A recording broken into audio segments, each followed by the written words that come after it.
వినియోగిద్దాము, విద్యుత్తుని ఆదా చేద్దాము.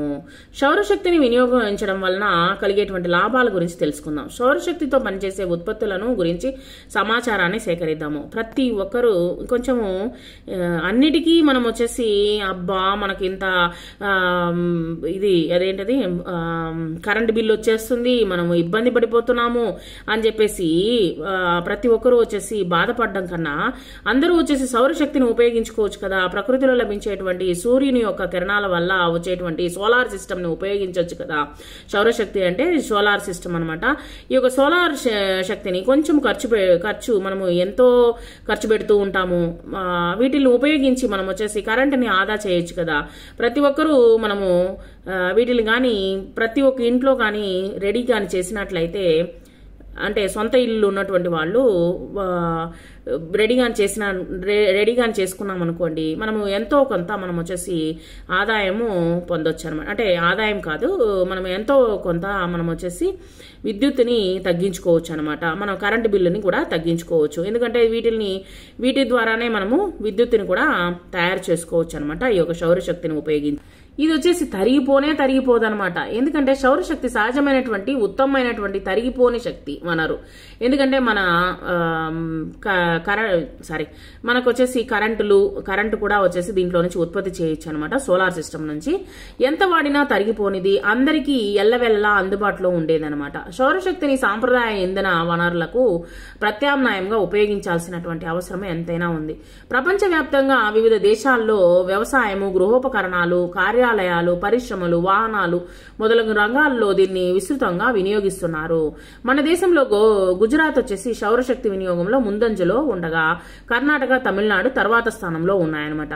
మన రాష్ట్రంలో సౌరశక్తి వినియోగము ఇంకా ప్రాథమిక స్థాయిలోనే ఉన్నది. అంటే ఏంటంటే ఇంకా డెవలప్ అవ్వలేదనమాట. ప్రతి ఒక్కరూ సొంత ఇల్లు ఉండేటువంటి వాళ్ళు ప్రతి ఒక్కరూ వచ్చేసి సోలార్ సిస్టమ్ ని కానీ ఉపయోగించుకున్నట్లు అనుకోండి, మనం ఎంతో వరకు చాలా వరకు మనము రాష్ట్రంలో వచ్చేసి కరెంటు బిల్లు అనేటువంటిది ఆదా చేయగలుగుతాము.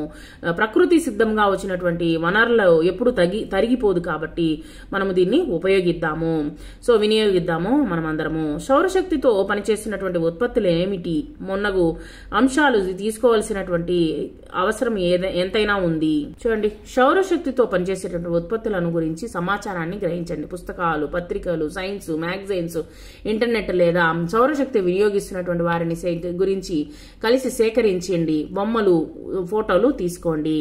ఇలాంటివి మనం సేవ్ ఎనర్జీ అనేటువంటిది మనము చేసినట్లయితే మనము ప్రకృతి నుంచి ప్రతి ఒక్కరము ఒక్కొక్కరి ఇంట్లో ఈ యొక్క సౌరశక్తిని ఉపయోగించినానుకోండి, మనము ఎంతో వరకు ఆదా చేసినట్టు వాళ్ళు అవుతాము అనమాట. కరెంటు బిల్లు గురించి కూడా బాధపడాల్సిన అవసరం ఉండదు. ఇక్కడ వచ్చేసి ఇంట్లో ఈ క్రింది పనులను ఇంటిలోనే చేయగలం. ఇంట్లోని గోడలకు లేత రంగులనే ఉపయోగించడం మంచిదనమాట. ఎందుకంటే ముదురు రంగు ఎక్కువ కాంతిని శోషిస్తాయన్నమాట, ఎక్కువ కాంతిని అదే లాగేసుకుంటాయన్నమాట. ఆ యొక్క రూమ్ నుంచి డల్నెస్ ఇస్తుంది అనమాట. కాబట్టి వెలుతురు కోసం ఎక్కువ విద్యుత్ బల్బులను ఉపయోగించాల్సి ఉంటుంది. కాబట్టి లైట్ గా ఉండేటువంటి గోడలకు వచ్చేసి రంగులు వచ్చేసి పూసుకోండి.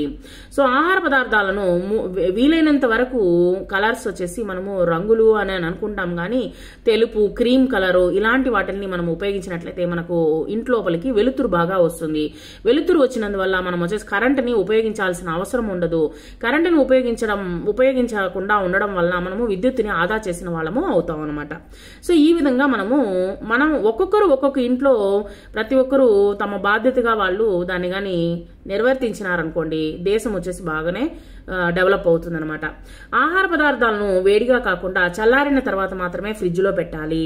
మామూలు విద్యుత్ బల్బుల స్థానంలో లెడ్ ల్యాంపులకు వాడాలి. ఎందుకంటే ఇవి శక్తిని ఎక్కువగా వినియోగించడమే కాకుండా తక్కువ వేడిని వెలువరిస్తాయన్నమాట. కాబట్టి ప్రతిభావంతంగా శక్తిని ఆదా చేయడం కోసము విద్యుత్తుకు పొదుపు చేసే శక్తి గల స్టార్లున్న గృహోపకరణాలే మనము కొనాలి. అవసరాన్ని మించి ఫ్రిడ్జ్ డోర్ ను తెరవకూడదు. ఎంత కావాలో అప్పుడు మనకే ఓపెన్ చేసి ఉండాలి. నీటిని వేడి చేసి హీటరు, గీజర్ ను తక్కువ ఉపయోగించాలి. ఇంటి చుట్టూ కిటికీల వద్ద నీడనిచ్చే చెట్లను బాగా ఇది ముఖ్యం అన్నమాట. ప్రతి ఒక్కరూ తెలుసుకోవాల్సినటువంటి ఒక ముఖ్యమైనటువంటి విషయము. నీడనిచ్చేటువంటి చెట్లను మొక్కలను పెంచడం వల్ల ఇంటిని చల్లగా ఉంచుకుని తద్వారా విద్యుత్తును కూడా పొదుపు చేయవచ్చు. ఎందుకంటే ఫ్యాను లైటు అనేటువంటిది వేసుకోకుండా మనం వచ్చేసి మధ్యాహ్నం వరకు సాయంత్రం వరకు గడపొచ్చు అనమాట. సో ఈ విధంగా వచ్చేసి ఖచ్చితంగా చెట్లు అనేటువంటిది మొక్కలు అనేటువంటిది పెంచడం అనేటువంటిది ప్రతి ఒక్కరూ తీసుకోవాల్సినటువంటి ఒక బాధ్యతగా మనము తీసుకోవాలి. ఒక గది నుండి వెళ్లేటువంటి ప్రతిసారి లైట్ ఫ్యాన్ మొదలైనటువంటి విద్యుత్ ఉపకరణాలు ఆపు చేసి ఉన్నాయా లేదా ఆపివేయడం అనేటువంటిది అలవాటు చేసుకోవాలా. ఇది మంచి పద్ధతి. ప్రతి ఒక్కరు వచ్చేసి వేసేసి వెళ్ళిపోతూ ఉంటారనమాట. అలాంటి పనులు చేయొద్దు. సోలార్ వాటర్ హీటర్ను అంటే మన దగ్గర డబ్బు ఉంది కదా అని చెప్పేసి కొంతమంది లైట్ ఫ్యాన్లు వేసి తిరుగుతూ ఉంటారనమాట. ఇలాంటి పనులు చేయొద్దు. మనం లేనప్పుడు ఎందుకు ఫ్యాను లైట్ అవసరం లేదు కదా, దాన్ని ఆపు చేయడం అనేటువంటిది మనము అలవాటు చేసుకోవాలి. సోలార్ వాటర్ హీటర్ను ఉపయోగించడం వలన ద్వారా గ్యాస్ విద్యుత్తును పొదుపు చేయడమే కాకుండా కాలుష్య రహితమైనటువంటిది కూడా వచ్చేసి ఈ యొక్క సోలార్ వాటర్ వచ్చేసి హీట్ అవుతుంది వాటర్ వచ్చేసి హీట్ అవుతుంది. చాలా హాస్పిటల్స్ లో నేను చూశాను అనమాట. ఈ విధంగా వచ్చేసి గ్యాస్ విద్యుత్ అనేటువంటిది అంటే విద్యుత్ అంటే ఎందుకని విద్యుత్ అని చెప్తున్నాము, మనం వచ్చేసి గీజర్ ఉపయోగిస్తాము లేదా వాటర్ హీటర్ ఉపయోగిస్తాము. వాటిని వచ్చేసి తగ్గించవచ్చు అనమాట ఈ యొక్క సోలార్ సిస్టమ్ ని ఉపయోగించడం వల్ల. అవసరం మేరకే ఫ్యాన్ ను ఉపయోగించాలా. తర్వాత వచ్చేసి రెగ్యులేటర్లను అమర్చుకోవాలి. అవసరం ఎంత, ఇప్పుడు మనకు 1 లో పెట్టుకోవాలా 2 లో పెట్టుకోవాలా అనేటువంటిది మనము డిసైడ్ చేయాలన్నమాట.